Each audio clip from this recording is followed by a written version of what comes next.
Giornale Giovanna Felice. Oferecimento: Hospital de Caridade Dr. Astrogildo de Azevedo, Imobiliária Prize, Companhia dos Bichos e Mazotti Objeto de Estima.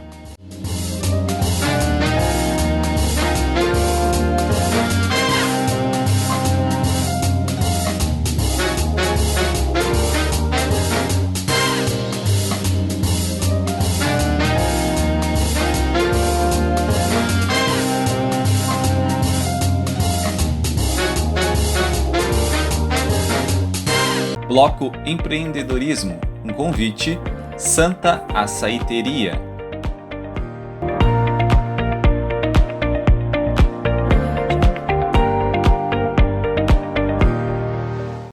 Olá, está no ar mais uma edição do Giornale, o programa que leva até você conteúdos relevantes com convidados muito especiais. Acompanhe-nos todas as quintas-feiras, a partir das 21 horas, pela TV Santa Maria, canal 19 da NET, site e redes sociais da emissora e do programa. Na editoria Empreendedorismo de hoje, vamos destacar o segmento automotivo. Pesquisas mostram que o carro é o bem de consumo que grande parcela da população almeja. Recebo em nossos estúdios o empresário Eduardo Biak. Eduardo é diretor-presidente da Pampeiro, formado em administração de empresas pela UFSM, pós-graduado em gestão empresarial pela mesma instituição. Eduardo é vice-presidente da CACISM e diretor-tesoureiro da CDL, além de ser integrante da comissão de pós-vendas da Assobrave, Associação Brasileira dos Distribuidores Volkswagen. Eduardo, seja muito bem-vindo ao nosso Giornale. Que bom poder compartilhar da sua distinta presença aqui. Olá, Giovana. Eu que fico feliz, muito obrigado pelo convite. É um prazer estar aqui no teu programa e poder falar um pouquinho sobre o nosso mercado, a nossa empresa. Isso para mim é uma satisfação muito grande. Obrigada. A sua representatividade empresarial na nossa cidade com certeza distingue a imagem do nosso programa. Fico muito grata por isso. Bondade sua. Muito obrigado eu pelo convite. Obrigada. Eduardo, fale sobre o momento em que você assumiu os negócios da empresa e as mudanças na Volkswagen e na nova Pampeiro. Bom, então vamos lá, né? Vamos começar um pouquinho falando de que é uma empresa familiar, né? E sendo uma empresa familiar existe uma sucessão, a qual eu tive essa satisfação de suceder, né, o meu pai e continuar com o trabalho que vinha sendo desenvolvido. Nesse meio tempo tivemos algo que foi inédito no nosso Brasil, no nosso mundo, que é uma pandemia, e você teve que começar a reestruturar e tornar a empresa uma nova Pampeiro. E ficou aliado essa nova Pampeiro a uma nova Volkswagen, que também a nova Volkswagen desde 2017 começou a colocar novos produtos com uma nova característica, produtos voltados às pessoas. E aí, com esses produtos, a Pampeiro teve que se reformular. E nessa reformulação, nós tivemos que fazer uma série de reestruturação da empresa e uma preparação da empresa para este novo mercado. E por isso que nós fizemos esse comparativo e esse paralelo ao mesmo tempo de nova Volkswagen e nova Pampeiro. Sim, vale salientar que o seu Ilídio, né, foi um grande visionário e um grande estrategista, tanto nas relações negociais quanto nas relações humanas. Então verdade. Ele deixou um grande legado. Né? Perfeitamente. Então temos que seguir direitinho e ao mesmo tempo aperfeiçoar essas novas tecnologias hoje que nós estamos tendo, não só no automóvel, mas também na atividade comercial. Sim, fazendo jus a todo esse legado. E em relação a essas mudanças, mudou a Volkswagen, mudou a Pampeiro, mas continua com o mesmo perfil a empresa? Sem dúvida, eu acho que, tenho certeza disso, que a postura da empresa, a postura ética, o posicionamento dela, ser uma empresa que tem os seus valores bem definidos, continua, a base continua a mesma, né? Você tem que mudar, são as tecnologias e as ferramentas hoje para você poder fazer uma administração dentro de uma empresa. Algo que poderia estar valendo para um ano atrás, hoje já não pode mais. E a velocidade dessas mudanças estão ocorrendo tão rápidas que talvez o que eu esteja fazendo este mês não possa fazer o mês que vem. Já não serve mais. Já não serve mais. Então a gente diz, né, a gente está num período da nossa maneira de administrar que você tem que aprender e desaprender e voltar Verdade. a aprender de novo, desaprender, voltar de novo. Então você está sempre mudando e aprendendo coisas novas. E como a Pampeiro ela vem se adaptando a esse desabituado mercado de restrições de vendas? Como você está enfrentando todo esse cenário atual? Pois é, atitudes, né, que tivemos que tomar, né, muitas vezes não são atitudes muito agradáveis, até porque tivemos que reestruturar, ou seja, enxugar a empresa. Sim. Com menos pessoas, né? No momento que você vai trabalhar com menos pessoas, você realmente tem que tirar alguns profissionais e, ao mesmo tempo, aperfeiçoar aqueles que estão. Então, um treinamento exaustivo para os novos, que aqueles que ficaram, aquelas pessoas que estão trabalhando hoje. Então, não podemos abrir mão do treinamento. O investimento da empresa sempre tem um orçamento mensal para treinamento junto à Volkswagen e treinamento particular. E se utilizar de ferramentas, não tinha outra maneira, você acaba fechando as portas, você tem que achar um canal para poder fazer a distribuição dos seus produtos. E nesse sentido nós começamos ativamente a trabalhar, né, com as redes sociais, o canal de Facebook, o canal de Instagram, o canal de uma página na internet, o e-commerce, né, o WhatsApp, que é muito utilizado hoje, o WhatsApp, o business, e os negócios foram fluindo desta maneira. Então nós estamos hoje num patamar que, se você tiver a necessidade de que fechar a porta principal do showroom da nossa empresa, a empresa continua trabalhando, continua fazendo o processo de venda desta maneira, Sim. digital. Mas tudo isso requer estratégias assertivas, né? Perfeito. Muita maestria na administração. Você precisa primeiro também ter pessoas certas no momento certo, no lugar certo, né? Então temos gestores, que a gente chama, nossos gerentes, que são capacitados em cada setor, onde eles pensam e convergem numa maneira só.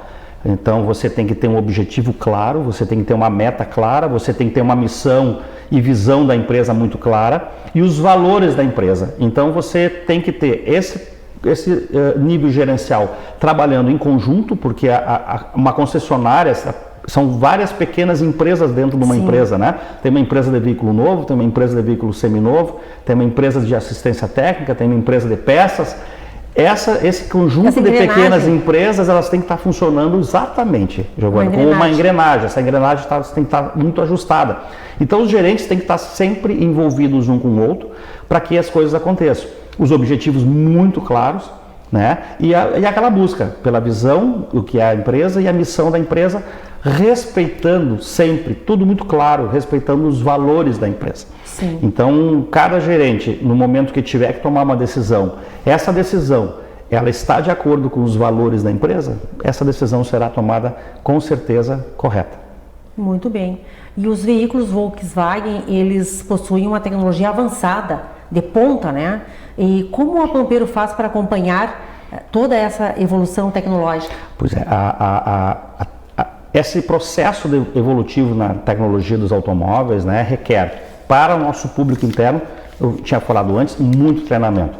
Um treinamento exaustivo com a fábrica e exaustivo também de outros treinamentos paralelos que a gente acaba também se utilizando dessa ferramenta.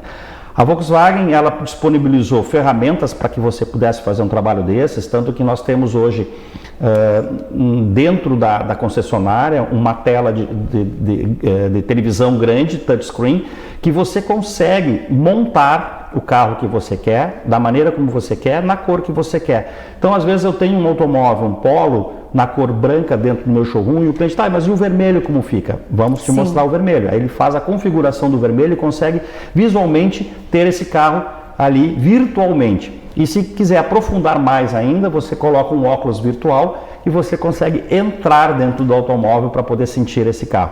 Então essa tecnologia que a Volkswagen disponibilizou com o nosso treinamento e colocando isso à disposição, é a única concessionária aqui de Santa Maria que possui uma tecnologia dessa. Aliás, é a única marca, a Volkswagen possui algo nesse sentido, que a gente chama de DDX. Essa tecnologia faz com que a gente esteja à frente hoje dos nossos negócios e podendo, muitas vezes, mostrar um automóvel em casa, através de um tablet, sem a necessidade do cliente. Facilita a escolha, né? Sem dúvida, você dá a opção do cliente enxergar o automóvel com todos aqueles itens que é possível colocar nele. E o mais que atrai, né? Principalmente a cor. Tá, mas essa cor como fica? Clica ali e você consegue ver a cor que o carro fica. Perfeito. qualidade, segurança e inovação são pressupostos da marca, né, Volkswagen. A Volkswagen, Giovana, ela em todos os carros que estão sendo produzidos a partir do Polo, que é uma plataforma única, que a Volkswagen chama de plataforma MQB, onde ela pode colocar um carro pequeno e um carro grande Sim. dentro da mesma plataforma. O ponto básico é segurança. Né? Todos os carros que estão saindo hoje da produção da Volkswagen, ela busca a segurança para os seus passageiros. Todos esses carros estão saindo com 5 estrelas, é uma pontuação máxima de estrelas de segurança pela Latin NCAP, que faz o teste para que identifique a segurança tanto para os passageiros atrás, os da frente, adulto ou criança. E nós estamos sempre com os novos produtos nos 5 estrelas, inclusive no ranking nacional, os 4 primeiros carros de 5 estrelas são produtos Volkswagen, porque ela busca não só a tecnologia de relacionamento entre as pessoas Sim. com o carro, mas sim a segurança que você tenha da sua família dentro de um automóvel. Essa segurança você tem num produto Volkswagen. Essa é a nova Volkswagen. Sim. Toda essa segurança voltada para o perfil do que as pessoas querem, com espaço interno que o consumidor almeja, né? Antes de você colocar um produto no mercado, a Volkswagen passou a fazer pesquisas entre consumidores, identificando quais são os pontos mais importantes que mais valorizam no momento de uma decisão de compra. Então, essas informações que saem por essa pesquisa são aplicadas nos carros que estão sendo produzidos hoje pela Volkswagen. Muito bem, por isso que a Volkswagen, né, Pampero, são marcas consolidadas, né? Ficamos felizes, até porque a Pampero está com seus 61 anos de atividade. Parabéns. Então, ela foi fundada em 1960, nós estamos em 2021. Ela justifica, né, o sucesso. Então, como fazer para chegar, né, esse período Sim. todo?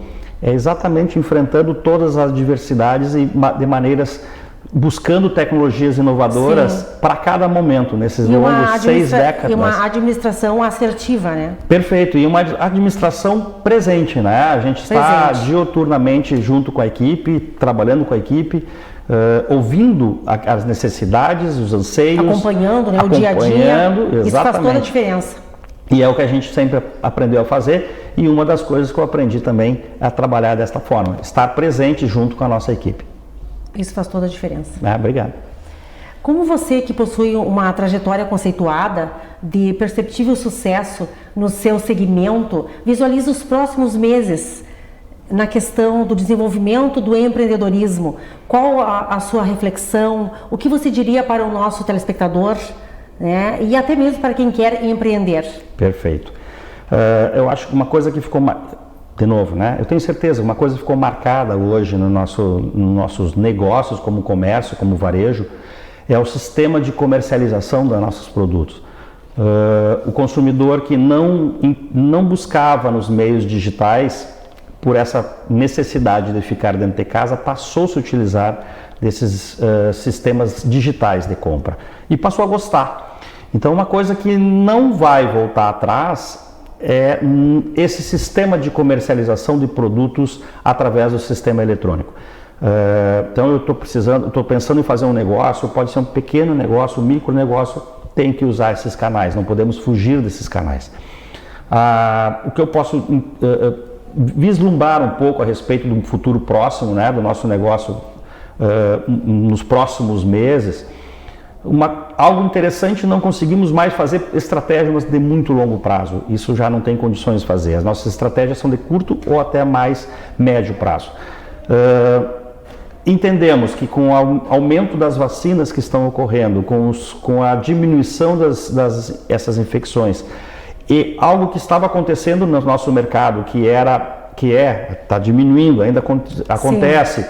que é o sistema de distribuição de matéria-prima, ou seja, a peça para produzir o automóvel, a peça do mercado que você precisa receber, não está tendo logística de entrega, não está tendo embalagem, tudo isso está acontecendo. Né? Então isso vai ter a tendência, ao nosso ver, a partir do segundo semestre, a tendência é realmente a cair essas dificuldades e o mercado começa a se equilibrar um pouco mais.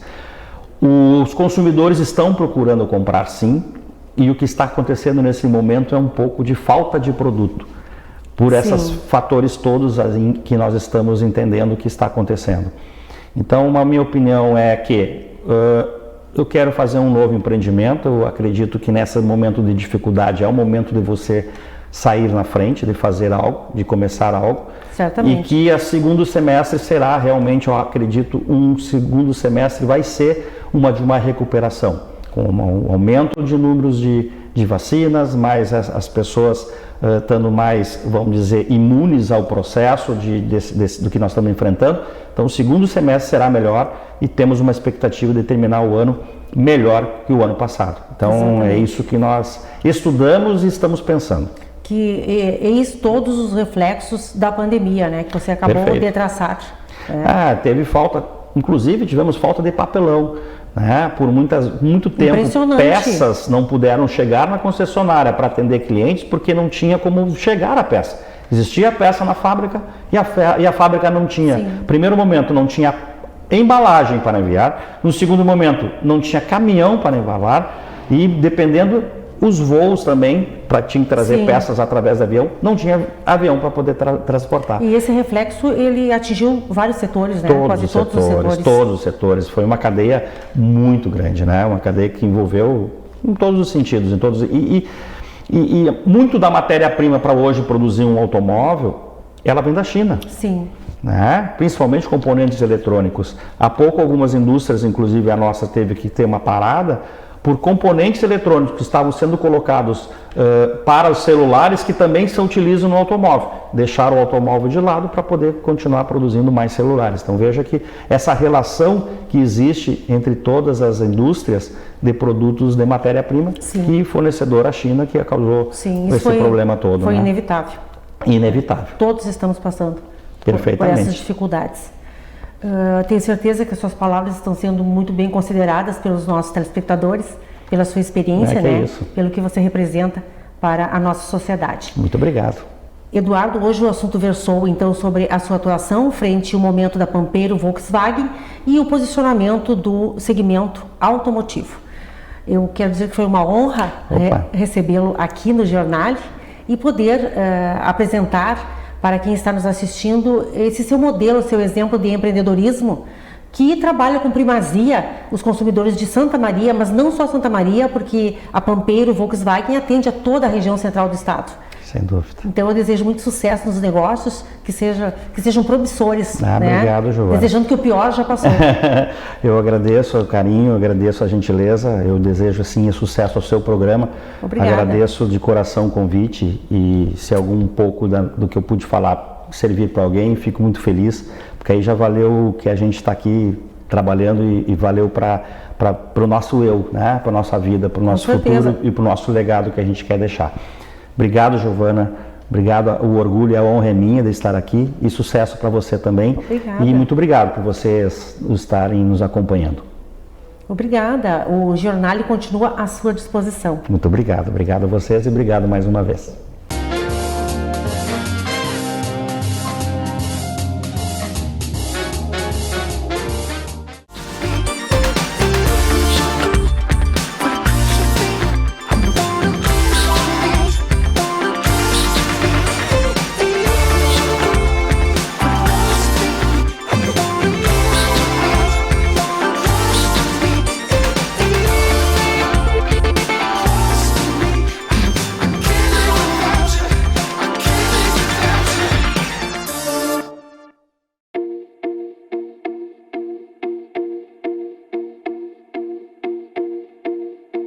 Olá, eu sou arquiteta, faço parte do escritório Ângela Pisani Arquitetos Associados.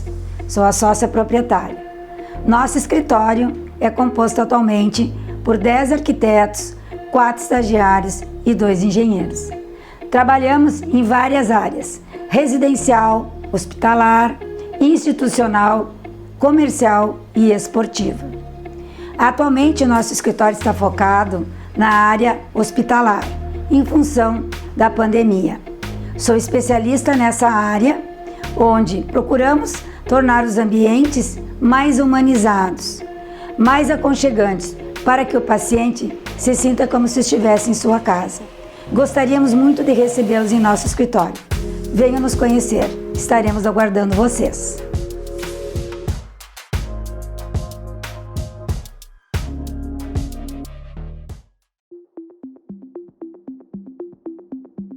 O Hospital de Caridade é um hospital centenário. E neste momento difícil do Covid, da pandemia, resolveram criar o Hospital Alcides Brum, única e exclusivamente para atender essas pessoas. A preocupação do hospital foi de tentar manter o atendimento normal aos seus usuários e destinar então uma área exclusiva para os pacientes suspeitos ou confirmados do Covid-19. O hospital nunca deixou de pensar na comunidade. Se houver aumento de demanda, poderá ampliar toda essa capacidade para deixar também toda a cidade e arredores aqui tranquilos, com a certeza de que os pacientes serão atendidos e muito bem atendidos aqui no Caridade.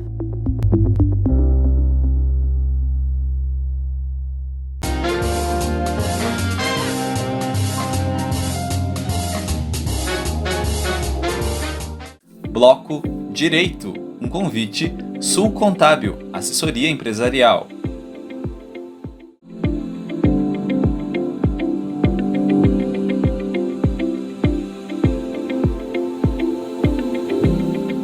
E agora, Direito no Giornale, com o advogado criminalista Dr. Leonardo Sagrilo Santiago. Ele é advogado criminalista, professor universitário da UFN e FAPAS e mestre em Direito pela Universidade Federal de Santa Maria. Prezado Dr. Leonardo, um privilégio recebê-lo aqui no programa. Obrigado, Giovana. O privilégio é meu, na verdade, de estar aqui na TV Santa Maria, no teu programa, e acho que é muito importante que a comunidade tenha conhecimento um pouquinho do que o advogado passa, quais são as ideias que o advogado tem. Então, está de parabéns teu programa, está de parabéns TV Santa Maria por essa iniciativa. Obrigada. E é muito importante nós podermos contar com o seu conhecimento jurídico para a sociedade. Obrigada. A alegria, na verdade, é minha por fazer da televisão, enfim, um lugar que a gente possa trazer um pouco de informação para a sociedade em relação ao meio jurídico. Que bom, já está sempre convidado a retornar. Obrigado.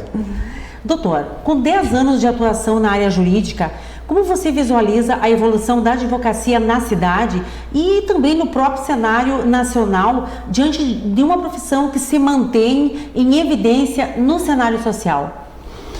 Então, Giovana, como a própria pergunta já antecipa, eu estou nesse ano agora de 2021, no meu 10º ano como advogado criminalista, e percebo assim uma grande diferença, na verdade, da sociedade que era quando eu me formei. Sim. Cada vez mais nós temos contatos pela internet, surgem novas profissões, na verdade. Outros tempos. As pessoas se modificam em razão da internet, a gente vê que até os crimes, na verdade, eles se modificam com o passar do tempo. Então, como é que eu enxergo a advocacia hoje, é que eu vejo que, em que pese existam uma série de situações aí que possibilitam a própria comunidade ter acesso ao conhecimento jurídico. Hoje a gente tem redes sociais, tem programas como esse que a gente está fazendo agora.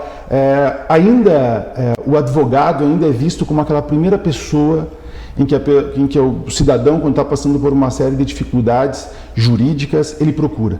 Então, eu costumo dizer que o advogado, principalmente a minha área, o advogado criminalista, é aquele que recebe os desesperados. Ninguém procura o advogado que não esteja desesperado. Isso não mudou, isso permanece durante esse tempo todo de 10 anos aí. É isso aí, nós não podemos esquecer a importância do advogado na administração da justiça. Exatamente. A própria Constituição estabelece isso, Giovana, e é uma situação que nós, advogados, a gente gosta muito de falar. Assim, o advogado é aquele que cuida de cada um do cidadão para que nós, enfim, tenhamos uma sociedade justa. É preciso um cuidado individual e é isso que a advocacia se propõe. Na verdade, é um serviço público, e uma função social. Com certeza. Com certeza. Doutor, temos em Santa Maria 6 faculdades de Direito que oferecem o curso de Direito, considerando que a advocacia é uma das profissões mais antigas. No seu ponto de vista, ela continua sendo uma das mais procuradas? Eu não tenho dúvida, Giovana, que o ensino jurídico ele não deveria ser só para aquelas pessoas que pretendem ser ou advogado, ou delegado, juiz, promotor. O ensino jurídico, pelo menos o básico, principalmente de constitucional, deveria começar lá no ensino médio. Né? Acho que o estudante, quando ele está passando pelo ensino médio, ele deveria conhecer o que é uma Constituição, qual que é a necessidade de respeitarmos as determinações constitucionais. E com uma quantidade grande, vamos falar do nosso cenário aqui de Santa Maria, com uma quantidade grande de faculdades, muitas pessoas podem pensar assim, mas isso impossibilita o mercado de trabalho para a advocacia e, portanto, ela deixa de ser uma profissão que os jovens acabam vislumbrando, que acabam se determinando enfim, serem advogados. E eu vejo isso bem pelo contrário, né? Eu acho que, pela quantidade de ensino jurídico de qualidade que a gente tem, se tu efetivamente tem esse propósito em desenvolver uma advocacia séria, uma advocacia artesanal, uma advocacia que busca efetivamente trazer um conhecimento jurídico aliado a uma seriedade, um caráter, efetivamente eu acho que há sempre lugar para esses profissionais, e não só na área de direito, né? Eu acho que o profissional sério, que se propõe, que estuda, que vai a fundo, ainda há áreas de atuação em várias outras profissões da nossa sociedade. Com certeza, eu também concordo com você que nós deveríamos ter disciplinas do direito nos bancos escolares, né? Sim, acho que isso é muito importante, porque isso não é uma questão de preparar alguém para um cenário jurídico ou para uma carreira jurídica. Exatamente. Isso é uma questão de cidadania, isso é uma questão da pessoa em compreender como se dá, como é que se dão os poderes dentro de um Estado democrático de direito, o que é um Estado democrático de direito, por que é tão importante nós termos uma Constituição. Aliás, Giovana, eu sou uma das pessoas que incomoda o legislativo, porque eu acho que nós tínhamos que ter a Semana da Constituição. Uma semana para falar sobre a Constituição e a importância que ela tem para a nossa sociedade. Exatamente. Seria fundamental. E sobre as 6 faculdades, está aí fazendo codinome, né? A cidade é codinome cultura, né? Essas 6 faculdades de direito vêm para corroborar, através desse leque, né, de opções que o direito oferece, através de concursos públicos, né? Costumam dizer, na verdade, Giovana, que o curso de Direito é o curso que abre várias portas. Para mim, ela só tinha uma porta, porque eu só queria ser advogado, eu nunca... Já estava bem definido. Estava bem definido, mas eu acho que é importante que tenham essa iniciativa de ter na faculdade várias possibilidades. O que não deve tornar a faculdade um curso preparatório para concurso, porque o direito ele é muito mais complexo do que meramente uma preparação para um concurso. Sim. E como docente, qual é a sua compreensão em relação a atualizar-se em determinadas áreas do direito? É uma condicionante nos tempos atuais? Assim, a advocacia, se a gente analisar ela 20 anos atrás, 30 anos atrás, era muito comum tu encontrar um advogado que ele era teu advogado na área previdenciária, ele era teu advogado de família, ele era teu advogado criminal, ele era o advogado que tratava de todos os problemas que poderiam existir. Hoje em dia, o direito ele se tornou algo muito difícil tu ter essa capacidade de ter esse conhecimento, esse leque de conhecimento em todas as áreas. Sim. Então, eu não tenho dúvida, Giovana, que a grande saída para a advocacia é o advogado ele se tornar um especialista, assim como o médico, enfim, assim como outras áreas, se tornar um especialista para que ele possa, sim, ter respostas, mas respostas para aquela área que efetivamente ele se propôs a atuar. Até porque quanto maior o preparo, né, maior o aperfeiçoamento, melhor ele estará preparado para o mercado de trabalho. E sobretudo, exatamente, sobretudo um mercado de trabalho como o nosso, aquele que se propõe a fazer um trabalho artesanal, com profundidade, com conhecimento, ele tem mais chance de dar respostas. Não respostas rasas, mas respostas que possam trazer uma resolução no problema de quem procura. Né? Perfeito. Como advogado criminal, você participa de tribunais de júri. De que forma essa atuação é vista pela sociedade? Sabe que isso é uma questão que divide a sociedade, assim, né, Giovana? Parte da sociedade compreende que a atuação do advogado, sobretudo no júri, e quando tu pergunta do júri, obviamente é porque o júri lhe dá maior conhecimento da sociedade em razão da própria imprensa, desses julgamentos, mas parte da sociedade compreende, até acha bonito, né, a atuação do tribunal do júri, mas nós temos uma outra parte que não consegue compreender. É comum hoje em tempos de redes sociais, de internet, em que há um maniqueísmo em quase todas as questões que são propostas na internet, que se ataquem as pessoas que... Enfim, é tão comum às vezes quando acontece alguma matéria de jornal, em algum caso o tribunal do júri, que gerou uma certa antipatia social, podemos dizer assim, as pessoas pegarem como primeiro alvo o advogado, né? Por efetivamente ser aquela pessoa que fala em nome de alguém. E fala em nome de alguém que toda a sociedade está apontando o dedo. Então, quando eu entrei nessa profissão, quando eu decidi ser advogado com a atuação no Tribunal do Júri, eu estava ciente que isso poderia acontecer. E eu acho que cabe a nós, advogados, e cabe também à imprensa, levar o conhecimento para que isso seja exceções e não seja efetivamente a regra numa sociedade enfim, que como a nossa já se encontra em um momento assim, de maturidade constitucional bastante grande. Mas, sobretudo, com todos os reveses, o que importa é o advogado cumprir o seu papel naquele momento lá do júri para a sociedade. Na verdade, quando a gente enxerga um advogado com atuação no Tribunal do Júri, que se propõe efetivamente a ir ali conversar com os jurados, porque o Tribunal do Júri, até para que o telespectador compreenda, o Tribunal do Júri ele é um ambiente dentro do Poder Judiciário em que os juízes entregam para a população a possibilidade de julgar. Então é o povo decidindo na justiça. O que o advogado faz efetivamente é garantir que uma defesa séria, uma defesa que possibilite, enfim, um contraditório seja desenvolvida nesse ambiente, que é um ambiente tão democrático como é o Tribunal do Júri, né? Muito bem. Doutor Leonardo, existe uma equivocada esperança que a sociedade deposita no direito penal no que diz respeito à resolução de conflitos?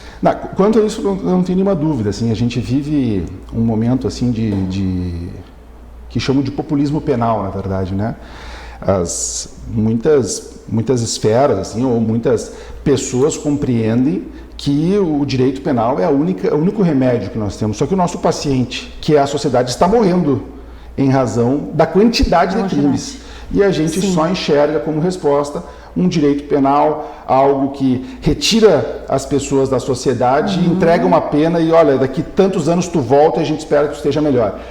Veja só, nós estávamos falando de 10 anos da advocacia, mas se tu pegar séculos e séculos para trás, quando a gente desenvolveu a pena de prisão, lá no século XVIII, a gente falou, a pena, o resultado, a consequência para um crime vai ser a pena de prisão. De lá para cá a gente inventou internet, avião e tantas outras coisas e não conseguiu pensar em nada mais eficaz do que colocar alguém atrás das grades. Eu não estou dizendo que a prisão deve ser abolida e nós não tenhamos ninguém preso. Só que eu acho que esse remédio, da forma como está sendo utilizado hoje no Brasil e a forma como se vende isso, porque isso vira plataforma política, é equivocado e pode nos levar para um caos ainda maior. Muito bem, bastante esclarecedor. Este bloco está chegando ao fim. Eu agradeço a você, doutor Leonardo, pela disponibilidade, por elucidar questões tão relevantes, tão pertinentes e esclarecedoras para a sociedade. Muito obrigada. Eu que agradeço, Giovana, a ti, a TV Santa Maria. Quero dizer que eu estou sempre disponível para que a gente possa estabelecer um debate sério, um debate correto e que as pessoas compreendam que o papel do advogado nada mais é do que garantir direitos, garantir o Estado democrático de direito. Muito obrigada, doutor Leonardo. Estou sempre convidado a voltar. Obrigado.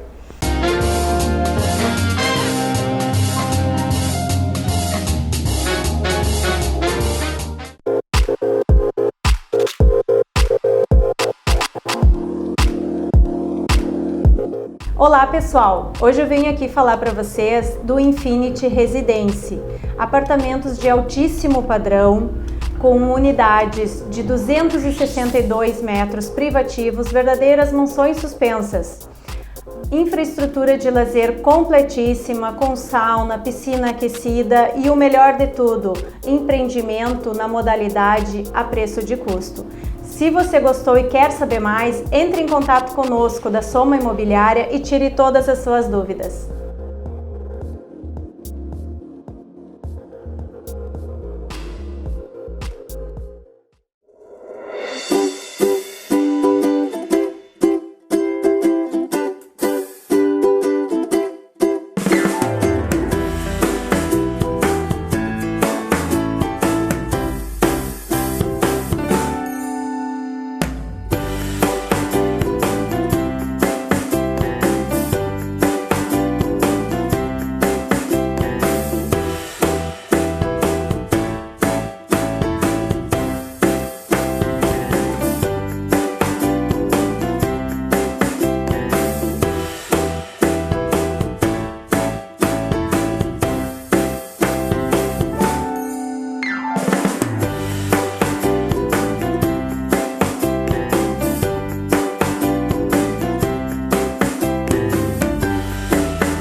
A Poltrona Maré foi criada a partir das minhas experiências com o mar e suas paisagens e características. Instigar memórias é uma das principais qualidades deste produto, que pode transportar o usuário para uma lembrança do passado. O movimento de encosto, que possibilita o seu uso como poltrona ou chaise, remete ao movimento das marés, e a base de metal tipo balanço dá um movimento sutil e tranquilo, lembrando o balançar de uma embarcação sobre as águas do mar. O visual contemporâneo, inspirado nas formas orgânicas da arquitetura modernista brasileira, faz da peça destaque em qualquer ambiente. Eu sou Samuca Gerber, designer da Salva, e esta é a Poltrona Maré.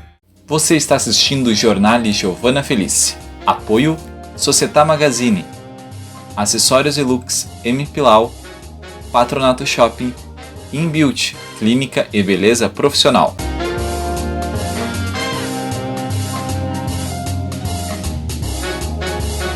Bloco Saúde e Bem-Estar. Um convite Cibrama, tradição em estar na moda.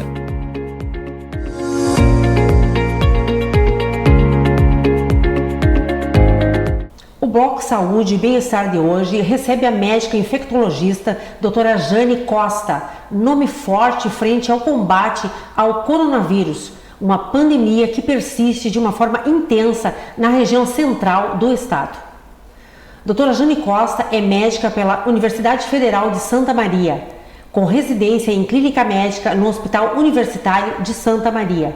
Mestre em doenças infecciosas e parasitárias pela Faculdade de Medicina da Universidade de São Paulo. Diretora clínica do Hospital de Caridade, Dr. Astrogildo de Azevedo, e presidente da Comissão de Controle de Infecção Hospitalar da Instituição de Saúde.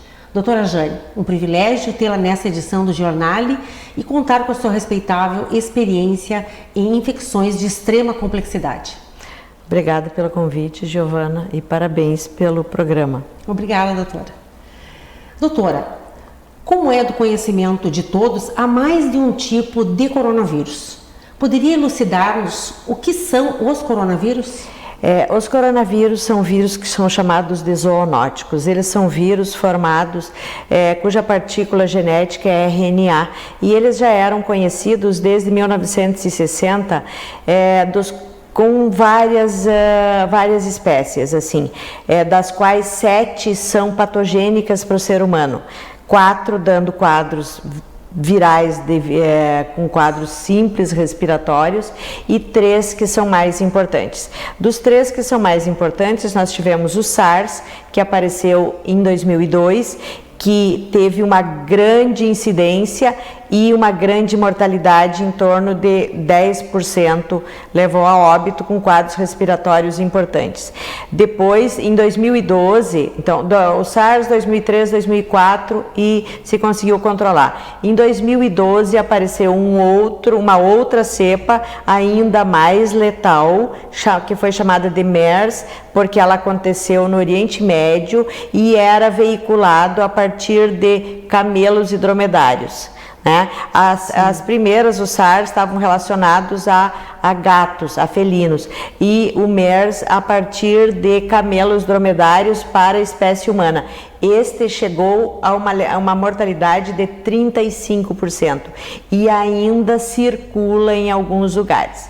No final de 2019, em Wuhan, na China, se começou a observar a ocorrência de um outro quadro respiratório que era diferente. Né? E aí, no final de 2019, se identificou a presença de um novo vírus, que, como as características clínicas eram similares ao SARS, foi chamado de SARS-CoV-2, que é um coronavírus que causa uma síndrome respiratória aguda, e número 2, porque teve o primeiro lá em 2002. A partir daí, final de dezembro, início de janeiro, se caracterizou o vírus. Final de janeiro já se tinha toda a caracterização dele e um grande número de casos já, e até que 11 de março de 2020, a Organização Mundial da Saúde declarou o mundo estando diante de uma pandemia pelo SARS-CoV-2. Cabe lembrar que são vírus RNA que tem algumas proteínas na sua superfície e uma forma que parece uma coroa, por isso se chamam coronavírus, que já eram conhecidos, só que algumas espécies são mais patogênicas que outras. 4 já eram conhecidos causadores de resfriado comum, né? E tem outros vírus que se comenta que devam existir pelo menos 70, que são patogênicos para animais. Desses, 7 são patogênicos também para o ser humano. Também vale a pena já puxar que nós temos aprendido a trabalhar com doenças virais ao longo do tempo. Sim. E a gente sabe que, à medida que existe uma grande circulação de vírus, eles apresentam característica de mutação. E é por isso que nós estamos tendo uma falta de imunidade adequada. Porque por isso nós estamos tendo reinfecções pelo Covid, pelo coronavírus, o SARS-CoV-2. Importante esse esclarecimento seu para a comunidade. Porque assim, os vírus vão mudando, as características vão mudando, a infectividade vai mudando e o nosso sistema imune ele não consegue ser tão hábil a ponto de se estruturar para as várias mutações. Então, o sistema imune se estrutura para uma determinada característica. Se o vírus consegue mutar, ele já não consegue controlar. E é por isso que a gente tem reinfecções e aí nós temos as tais das variantes, várias delas inclusive mais virulentas. O que significa isso? Mais agressivas que o próprio vírus original. É um histórico, né, de mutações. E ainda dentro desta questão, doutora, o que são essas novas cepas da Covid-19? É um coronavírus diferente? Só para esclarecer. As ditas variantes que foram relacionadas na África do Sul, tem a variante britânica, tem a variante P1, que é a dita variante de Manaus aqui, já foi descrita uma variante também bastante agressiva em Baltimore. Então assim, são variações nas características, nas proteínas do vírus que o tornam mais agressivo, mais virulento, com uma capacidade de invasão e de desencadear a doença maior do que o original. Sim, bem esclarecido. Original, né? Sim, o original. Bem esclarecido, doutora. E por que chegamos a este estado de pandemia em decorrência da Covid-19? Bom, assim, todo vírus de transmissão respiratória se dissemina muito facilmente, até porque as características atuais da humanidade levam a aglomerações. As pessoas participam de muitos grupos, não só na internet, as pessoas se unem, as pessoas convivem muito próximas e em locais onde a população é muito grande, existe uma relação espaço-pessoas menor, né? Porque quanto maior o número de habitantes numa determinada região, sim, maior a aglomeração. Exatamente. Né? E principalmente assim, também hoje em dia as pessoas transitam muito, é muito fácil pegar um avião e atravessar o planeta. E isso foi uma situação facilitadora para o vírus. Toda essa globalização, toda essa globalização, não é só a globalização da informação, exatamente, é a globalização da circulação das pessoas. E o vírus, a gente se infecta, a gente mantém ele na via aérea, ele se multiplica e a gente vai começar a transmitir ele, a gente pode manifestar os sintomas de 5 a 7 dias depois que a gente se infectou. E o período de maior transmissibilidade é exatamente no dia anterior ao aparecimento dos sintomas.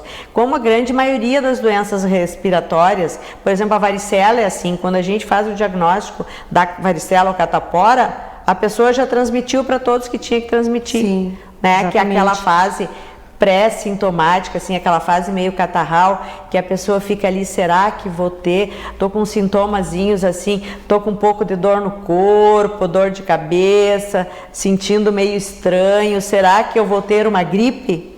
Sim. Nessa fase É a pior fase de transmissão destes vírus. E então, assim, se as pessoas se unem, encontrei a minha família, visitei, tomei, compartilhei aqui na nossa região, chimarrão, copos, a gente fala tem esse muito, hábito, né? tem o hábito, abraçar, beijar, isso... As pessoas são mais calorosas. Exatamente. Isso é uma característica, né, que veio para nós aqui do Sul. Isso. Mas todo esse cenário é muito preocupante, né? Todo esse Com contexto. certeza.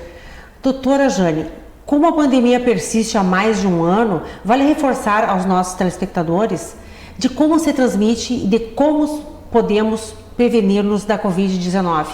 Bom, assim, começou uma onda. Lá na Europa, na Ásia, a primeira onda, o número de casos diminuiu. Aqui no Brasil aconteceu o quê? Diminuiu. Nós não chegamos a ter uma diminuição significativa. Me perguntam frequentemente em que onda nós estamos. Para mim, nós estamos na primeira, ainda nós não chegamos na segunda, porque a nossa queda não foi significativa e nós estamos na nossa maior onda, no nosso maior pico. Por que isso? Talvez porque nós não tenhamos sabido fazer o nosso dever de casa, né? Nós temos que aprender que a melhor forma de parar a transmissão desse vírus é bem fácil. Distanciamento social, uso de máscara e higienização de mãos. Na época da gripe, da H1N1, nós diminuímos o índice de infecções hospitalares. Por quê? Porque as pessoas aprenderam a lavar as mãos. Agora nós temos que fazer algo a mais. Isso foi em 2009. Agora nós temos que fazer algumas coisas a mais. Nós temos que manter distância de 1,5 m a 2 metros. Mais do que 1 metro já diminui significativamente. Por que usar máscara? Quando eu uso máscara, eu não estou me protegendo, eu estou protegendo a quem está na minha frente. O outro. Porque quando a gente fala, a gente elimina gotícula respiratória. É claro que porque o distanciamento, as gotículas vão cair dentro de 1 metro. Só que aí tem um problema. Se eu tocar na superfície onde tem as gotículas e trouxer a minha face, a face é o local do corpo mais crucial para evitar a transmissão. Então, a gente tem que usar a máscara para diminuir a eliminação de gotícula respiratória. A gente tem que higienizar as mãos, porque onde a gente tocar, a gente contamina a mão. E a gente não pode, em hipótese alguma, tocar no olho, tocar na mucosa, depois de ter tocado em qualquer superfície.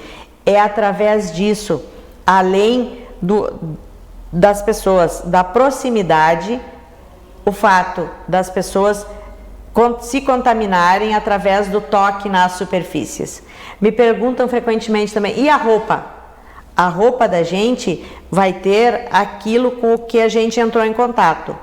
Para nós no hospital, roupa não é muito importante porque a gente usa avental sobre a nossa roupa. Mas assim, no ambiente de trabalho normal, as pessoas não usam um jaleco, não usam avental. Então as pessoas têm que tomar cuidado no momento que chegam em casa, tirem a sua roupa, coloquem para ventilar bem, preferencialmente lavem, retirem os sapatos, lavem, tá? Não circulem dentro das suas casas com as mesmas roupas, os mesmos calçados que vocês estiveram em todos os ambientes, tá, pessoal? E muita atenção.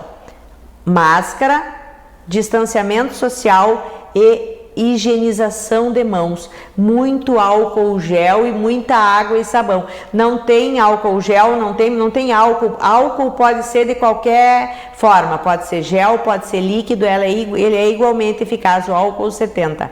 Mas assim, se não tem álcool, lave as mãos com água e sabão. Isso já é muito bom. Perfeito. Tenho certeza que os nossos telespectadores estão aproveitando todas as suas informações, né?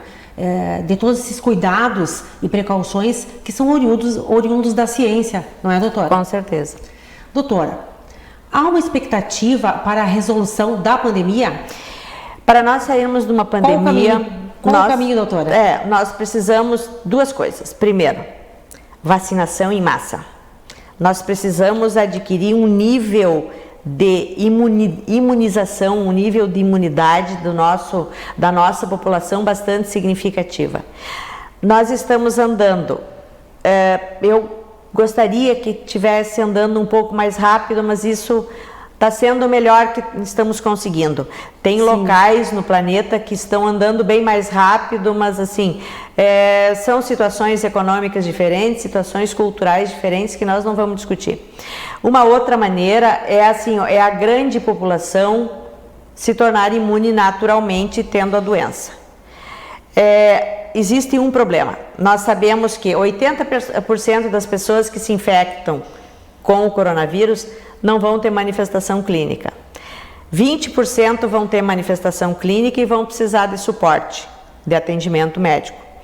E 5% vão ficar muito doentes e vão precisar de hospital e unidade de terapia intensiva. E esse está sendo o nosso gargalo. O nosso gargalo não está sendo em internações clínicas normais, está sendo em internação em unidade de terapia intensiva. Porque vejam bem, nós tivemos aquela primeira fase que acometeu mais os idosos. Atualmente os idosos já não são mais a população mais afetada. Atualmente o alvo é o grupo mais jovem. Por conseguinte, um grupo muito mais saudável originalmente. Sim. O que significa isso? Os idosos, em função das comorbidades, acabavam falecendo mais rapidamente. Claro. Os mais jovens não, eles vão permanecer um tempo muito maior na UTI. Sim. Até a sua recuperação. Até a sua recuperação. E eu vou contar mais uma coisa, assim, a recuperação total vai alguns meses, porque existe um quadro de síndrome da fadiga pós-viral que demora alguns meses para as pessoas recuperarem. As pessoas ficam muito enfraquecidas, o sistema de defesa, o sistema imune fica muito debilitado e elas se tornam alvos muito importantes para outras infecções. Então, assim, para nós sairmos da pandemia, primeiro nós precisamos muita educação.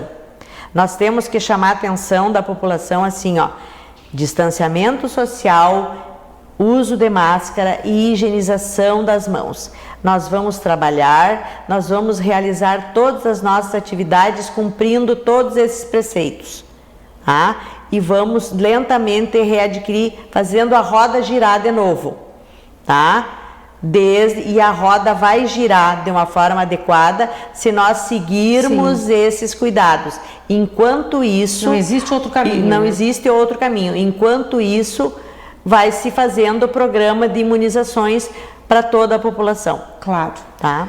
Muito importante, doutora. E como infectologista, qual a sua avaliação referente às vacinas disponíveis?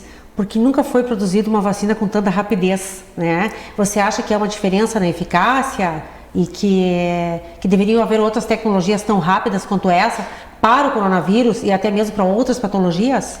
Na verdade, assim, ó, tudo que se está usando para a confecção dessas vacinas partiu de conhecimento adquirido já com os outros coronavírus e com as outras doenças virais. Então, a ciência e os laboratórios só utilizaram conhecimento técnico já adquirido antes e mesmo graças a isso é que se conseguiu sequenciar as características desse vírus tão rapidamente. Tanto que no final de janeiro já se tinha o sequenciamento completo dele. A partir daí se começou todo o trabalho de elaboração de vacinas. A gente tem várias tecnologias e várias metodologias de confecção de vacina hoje, né? O que eu posso dizer para vocês a respeito das vacinas, assim, foram as melhores que se conseguiu num período tão curto. O ano que vem vamos ter vacinas melhores? Certamente sim. Nós vamos estar mais experientes, com maior base de conhecimento científico para elaborar isso. E assim como a vacina do influenza, ela tem que ser refeita a cada ano conforme as cepas que circularam no ano passado ou naquele período, vai acontecer a mesma coisa com a vacina do coronavírus. Tá? Nós vamos ter que nos adaptar, que essa vai ser só mais uma vacina incluída no nosso plano de imunizações anual. Obrigada, doutora.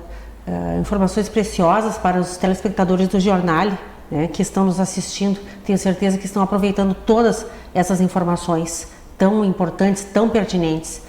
Obrigada, doutora Jane. Foi um grande prazer a sua presença aqui no Jornal. Agradeço por dividir os seus reconhecidos conhecimentos comigo e com quem está nos assistindo também, sobre assuntos tão sérios e tão indispensáveis. Obrigada por esse momento, para nós podermos exatamente externarmos essas opiniões e para passar esse conhecimento para as pessoas. O Jornal e o programa está sempre à sua disposição para todos esses esclarecimentos. Fique à vontade. Obrigada.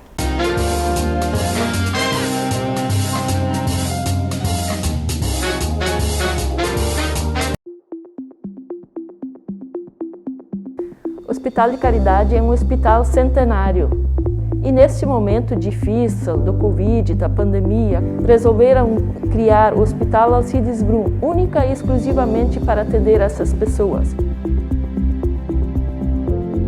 A preocupação do hospital foi de tentar manter o atendimento normal aos seus usuários e destinar então uma área exclusiva para os pacientes suspeitos ou confirmados do Covid-19. O hospital nunca deixou de pensar na comunidade. Se houver aumento de demanda, poderá ampliar toda essa capacidade para deixar também toda a cidade e arredores aqui tranquilos, com a certeza de que os pacientes serão atendidos e muito bem atendidos aqui no Caridade.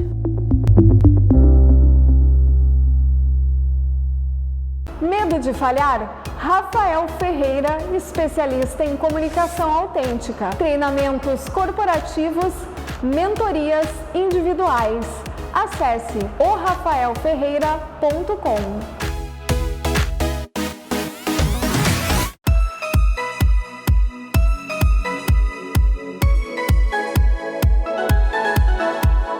Tudo bem, pessoal? Hoje eu vim dar um recado para vocês sobre o nosso serviço delivery. Apesar das óticas serem serviços essenciais e nós estamos com a nossa loja física aberta, nós também intensificamos o nosso serviço delivery, onde a gente envia para vocês uma bandeja como essa, com 10 modelos de armações para você escolher seu óculos em casa, bem descansado, sem precisar vir até aqui a nossa loja. Nos contatem pelo WhatsApp ou pelas nossas redes sociais para saber mais informações.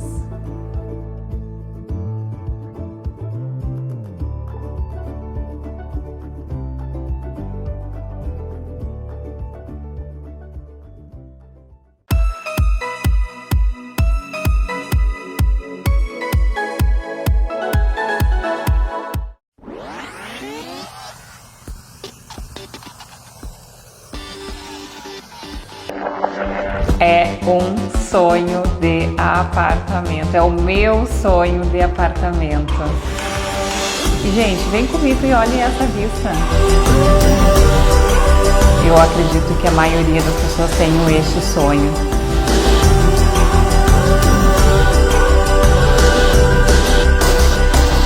Duas sacadas. Olha o tamanho dessa sala. Vem comigo e olha o que é a vista desse apartamento. É deslumbrante. Gente, olha o espetáculo desse salão de festas. Se os móveis são caros, vocês conseguem imaginar a qualidade desse empreendimento?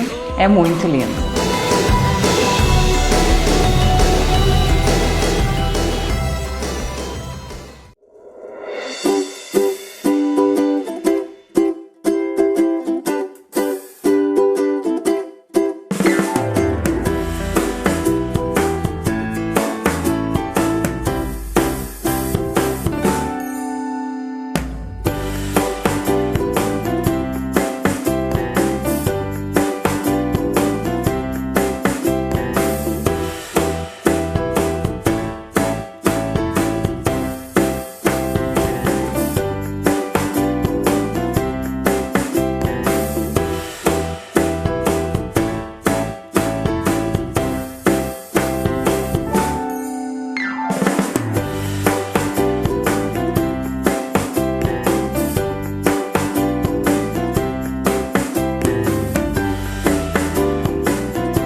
Bloco Cultura, um convite, Tecnosom, instalação de som e alarmes.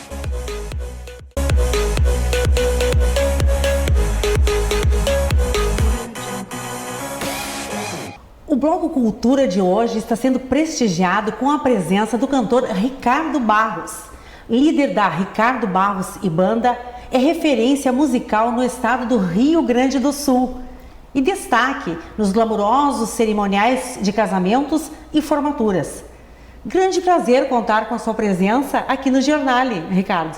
Seja bem-vindo. Olá, minha amiga Giovana. Um imenso prazer, uma grande satisfação estarmos visitando, né, os amigos e estar participando, né, do nosso, uma das primeiras entrevistas, logo no primeiro mês de programa. Terceira edição do programa. Terceira edição do programa Giornale, com Giovana Felice. Isso. Um imenso prazer para a gente estar visitando os amigos e contando um pouquinho da nossa história e da nossa vida. O prazer é todo nosso. Ricardo, conte-nos como tem sido essa trajetória de 25 anos na música. O que o levou a estar entre as bandas mais requisitadas do estado? Olha, Giovana, tem sido bastante desafiador, né, para todos nós, enfrentando uma situação sem precedentes na humanidade, né? Com certeza. Diante de uma pandemia. O ano de 2020, para nós, a gente tínhamos em mente muitos projetos, né? Porque é uma data marcante para nós, embora o início mesmo se deu. Antes estava pensando, antes de vir para cá, né, quando a gente conversando com você nas primeiras reuniões que a gente teve, o ano de 91 marca o início dos primeiros shows ainda, né, de forma amadora, como se diz, sim, né? Mas o ano de 95 é um ano marcante para a gente, porque é o ano do primeiro show grande nosso, que foi numa feísma. Né, nos tempos dos grandes palcos, né, aquele lonão que era montado ali no campo do Farrezão, em Santa Maria, né?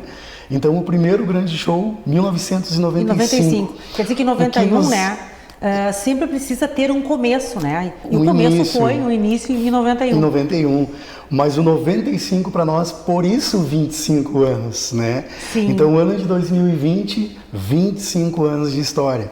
Então era um ano que a gente já vinha conversando dentro da ideia do planejamento. Sim. A nossa ideia era fazermos um grande concerto com convidados e tudo mais, né, onde iríamos gravar o Ricardo Barros 25 anos de história. Anos. Né? Então a gente já estava inclusive definindo o local aonde seria esse show, né? Provavelmente a gente teria que gravar em 2 ou 3 noites, inclusive, e iríamos fazer, inclusive, a ideia era de fazer 3 noites de gravação, né? E aí, em meio a uma pandemia, né, a gente teve que adiar os sonhos. Mas em 2000, eu vi uma entrevista de uma banda que é referência para todos nós e o Brasil inteiro ama demais, que é o pessoal do Roupa Nova, né? O Roupa Nova 2020, eles iriam gravar o DVD dos 40 anos, né? Ia ser na Allianz Parque, né? E também eu vi uma entrevista com eles falando que o sonho foi apenas adiado. Quem sabe em 2021 não vem aí com certeza, o DVD deles e o nosso, temos né? Temos que ter sempre esperanças, né? O próprio Roupa Nova, eu mesmo já assisti mais de 3 vezes o mesmo show. É fantástico, né? É lindo demais. Então essa é a ideia, né? A gente vem procurando se reinventar, mas é um ano 2020, a gente tinha, entre outros projetos, o principal era esse. Sim. De fazermos um DVD histórico para celebrar com a minha terra, né, que é Santa Maria. Que é Santa Maria. Queríamos gravar em Santa Maria, embora algumas cidades nos convidou e demonstraram o interesse, né?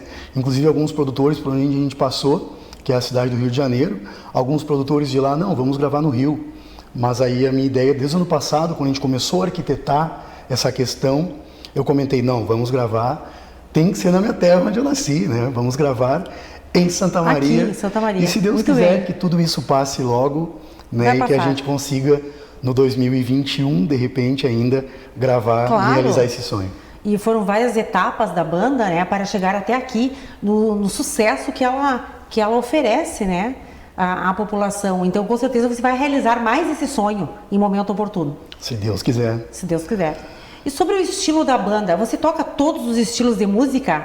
Como você administra isso? Como são os ensaios, as preparações para as apresentações? Boa pergunta, Giovana. O início, né? Eu lembro de muito menino ainda de ter esse gosto, essa paixão, né? Principalmente pelo o primeiro segmento que eu acho que o adolescente começa a querer demonstrar o seu interesse, foi o rock and roll, né? Foi o rock. Foi o primeiro estilo. E as primeiras bandas, né? Os meninos estudavam muito. Todo mundo era muito dedicado. E aí eu pensei comigo, bom, eu também tenho que ser também, né? Então vamos estudar. E aí meu primeiro momento, ainda antes dos 15 anos ali, me marca bastante a questão me ajudou muito na área, que foram os primeiros, né, o início, o contato com a teoria da música, né, o estudo do canto lírico, né, que é uma paixão que eu tenho demais até hoje, se deu no curso extraordinário de música da universidade aqui, né? E a partir dali eu também tive um contato com uma pessoa que, principalmente a região da Quarta Colônia aí, e ele é o criador do Festival de Inverno, que é o Padre Clementino Marcuso. Ah, sim. Né, o Padre Marcuso, ele tinha um coral, né, era um coral que se apresentava em todos os festivais italianos do Rio Grande do Sul.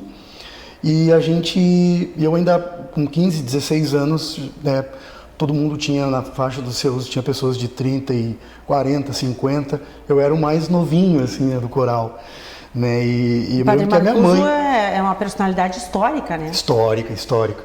Então o primeiro pontapé, assim, né, dá para se dizer inicial, com relação ao canto, né, se teve exatamente com o coral do Padre Marcuso, né? Muito bem. E a partir dali vieram as bandas de rock, do rock and roll. A gente gravou um disco histórico, né, na história do rock, por não dizer do estado, que foi lá no ano de 93 para 94, que foi o Elo 1, o segundo volume dele. Sim. Né, com todas essas bandas que fizeram a história do rock aqui do Rio Grande do Sul, do coração do Rio Grande.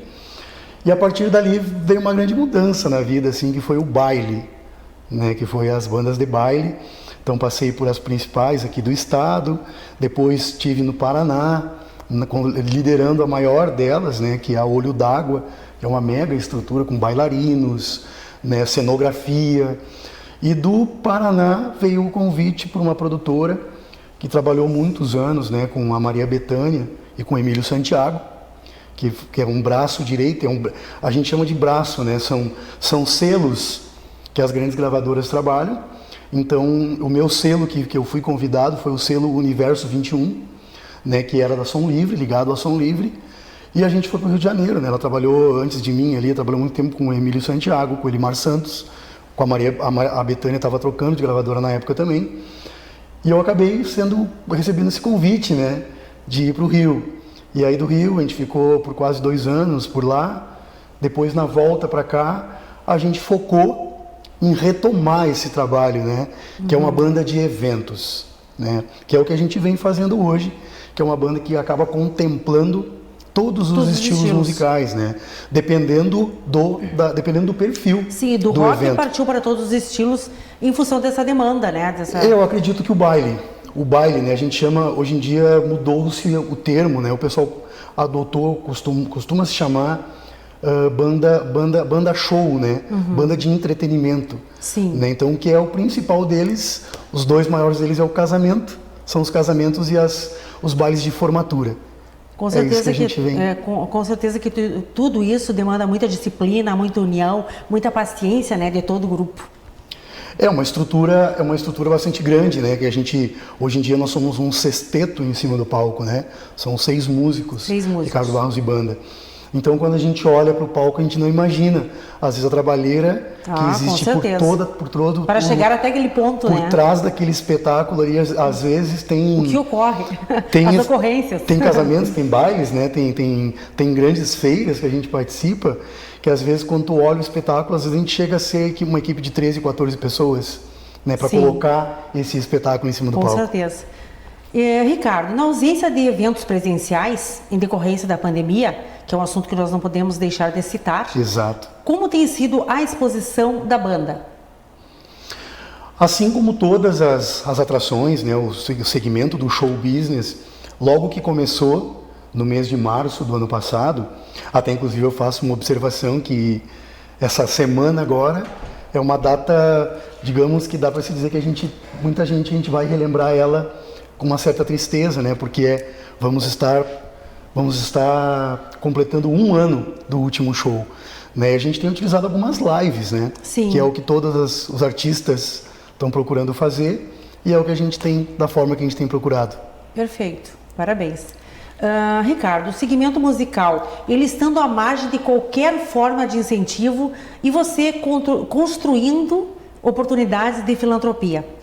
Em 7 lives, a banda arrecadou R$85 mil para instituições carentes de Santa Maria. Eu achei extraordinária essa iniciativa, nos conta mais. Desde a primeira, né? Desde a primeira, que foi uma parceria envolveu Santa Maria, Tupã-Siretã. A primeira live a gente escolheu o Lar Itagiba, aqui em Santa Maria. Lá no mês de abril, começamos a arquitetar ela, em maio a gente colocou ela no ar, né? Então a gente fez uma parceria com o Lar Itagiba, aqui de Santa Maria, e o Hospital de Caridade de Tupã-Siretã. E essa primeira live ela nos deu um grande incentivo, assim, porque foi uma live que levantou R$23 mil em doação, né, repartido entre as 2 instituições, e a gente procurou não parar mais, né, uma forma de nos ocuparmos a mente, né, de não deixarmos, né, parar esse trabalho, e o principal, né, a gente colocar a arte, a música em prol de quem tanto precisa. Né, então o gancho que eu faço, né, quanto a gente espera tanto dos políticos, que é quem deveria cuidar do povo, né? E muitos, não estou generalizando, mas muitos a gente viu tantas notícias que nos deixaram bastante triste, né, com relação a desvio de verba que era para a saúde, né? Então entre tantas outras coisas, e a gente vê a nossa classe levando para o lado da nossa banda, né?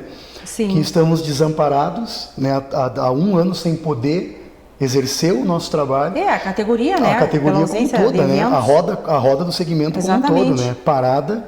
E mesmo assim a gente não deixou que isso nos abalasse, né? E a gente está aí ajudando. A força de vontade, né? Que realmente quando a gente quer, a gente consegue. Ajudando a tanta gente, né, Giovanni? E aí já vem Liga Feminina de Combate ao Câncer, o Lar das Vovozinhas, né? Então a Casa de Saúde daqui de Santa Maria, né? Então a gente vê tantas instituições hoje beneficiadas, né, por esse gesto que a gente vê. Toda live a gente sempre procura conversar, né, definir qual vai ser a instituição que vai ser beneficiada. Sim, e as instituições com certeza se sentem gratas, né, por serem agraciadas por esta ação, que é um gesto muito nobre. Bem, o assunto está ótimo, mas nós precisamos encerrar o programa e vamos encerrar com música, né? Vamos. Que a música, ela toca o nosso coração, ela nos emociona, ela toca a nossa alma. Então eu quero agradecer desde já a sua participação no programa e vamos partir para o final, então. E para você, nosso telespectador, que admira o trabalho, que aprecia o trabalho de Ricardo Barros, fique agora com um dos sucessos mais badalados da internet, Rock and Roll Lullaby. Que o nosso programa possa sempre levar até você, além de bons conteúdos, muita alegria e esperança para você que destina o seu precioso tempo para nos assistir. Muito obrigada. Obrigado aos nossos patrocinadores e apoiadores pela confiança. E até a próxima edição. Giovana, um grande prazer. Muito obrigado mais uma vez pelo convite. O nosso abraço a todo o pessoal de casa que nos acompanha e até uma próxima oportunidade, se Deus quiser. Nós agradecemos.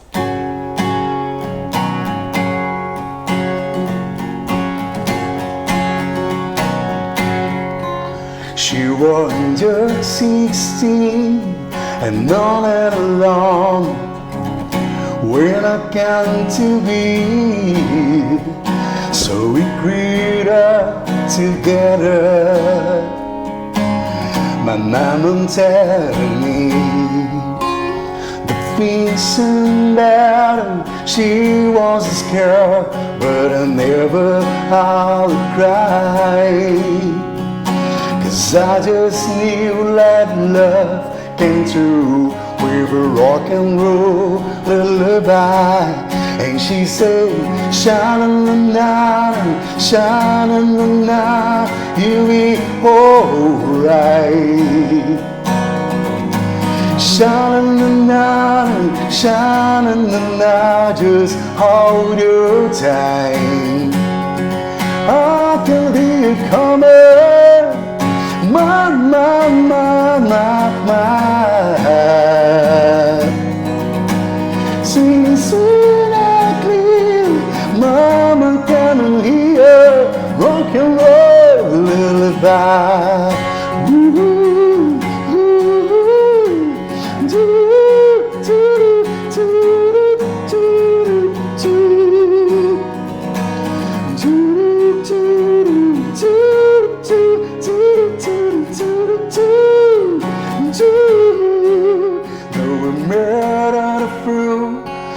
Lonely days, but life is long, and the dream about moments when mama songs the songs.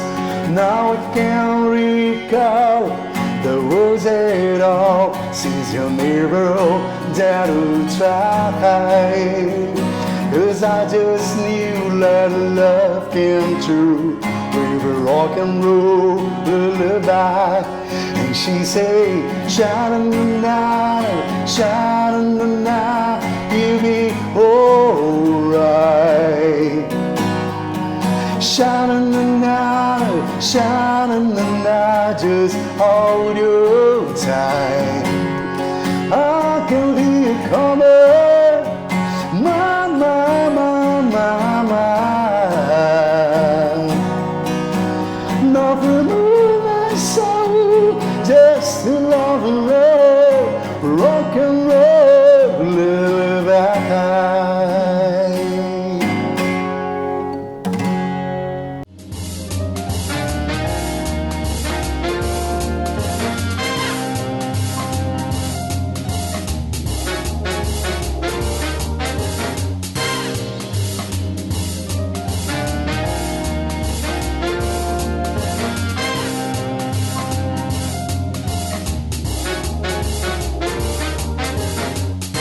Você assistiu Giornale, Giovanna Felice, oferecimento, Hospital de Caridade, Dr. Astrogildo de Azevedo, Imobiliária Prize, Companhia dos Bichos e Mazotti, Objeto de Estima.